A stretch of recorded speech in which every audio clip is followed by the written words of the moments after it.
And welcome to the Aaron Katzman Show. I'm your host, Aaron Katzman. We speak about your life, your money, and your investments. And as always, we're coming to you from the spiritual and soon-to-be financial capital of the world, Jerusalem, Israel. If you like this content, please hit the like button below. And if you've not yet done so, please subscribe to both the YouTube channel and to the podcast. So, in a few hours starts Israel's 75th Independence Day. We celebrate independence for the state of Israel, and that's exciting. So obviously is a good segue. I would like to speak about not 75 tips. I will not remember 75 tips, but a couple of tips that you need to achieve your own financial independence. Good one, Katzman. Well, that's really good. Anyway, how can you become financially independent? Well, number one is get out of debt. You can't become financially independent if you owe people money and you don't have anything, right? If you got a minus all the time and you don't, there's never a plus, it's hard to be independent. Okay, so you've got to get out of debt. How do you get out of debt? The first thing you want to do then is create a budget. You want to know how much money you have coming in every month. And first of all, you want to know to start with how much money is going out every month. And then you've got to make it work. What do I mean by making it work? Well, if you know you're making X, you've got to fit your life into X, okay? You can't spend more than X. You've got to keep it under X. Why under X? Because you've got to pay off your debt, right? So one of the lines in the budget, right? It's not just food and utilities and rent or mortgage or whatever, summer camps for the kids. It's also debt repayment. Okay, so that's number one. You want to get rid of all of your debts, and then you want to budget. Number three, you want to start saving. Okay, you want to put a line in the budget for saving as well. You want to put money away.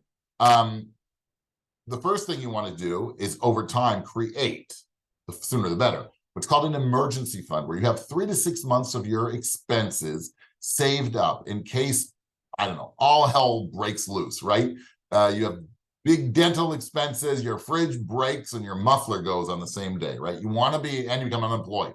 Okay, you need to have money put away so that when life happens, you're not taken by surprise, right? You're planned for it. So you have months, you don't have to worry about it. You don't have to start scrambling. You don't have to be breaking investment accounts or whatever. You know the money's there on the side. This is not money that you're looking to become a millionaire with. It's money that you can leave, in money market or whatever. Money markets today, at least with brokerage firms, are paying north of 4%. So you can even make a little bit of money on that money, but that's not the point. The point of that money is for it to be liquid, to be there so that if emergency strikes, you don't have to worry about it. You've got enough things to worry about when that emergency strikes. You don't have to worry about any kind of financial issues, and you have the money there. Okay, so that's the emergency fund. So we've gotten ourselves out of debt. We're living within a budget. We've created an emergency fund. And then number four is longer term saving.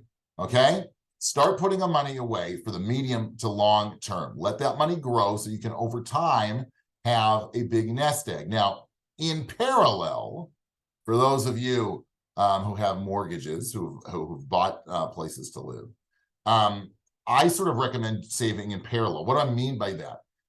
A, putting money away for the long term in a brokerage account, investing that money. And number two, paying down your mortgage faster than just making the minimum payments you're supposed to make on a monthly basis, but adding to that, right? If you can double it up, great. Okay, we get a chunk of money, throw it at the mortgage also.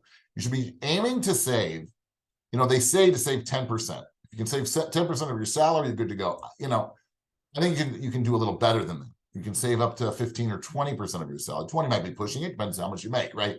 But there's no reason you can't put away 15% of your salary. If you're getting any kind of social benefits, like in Israel, or in the States, you're getting matching on retirement plans, you want to take that. And then in above and beyond into a taxable account, you want to save some money as well.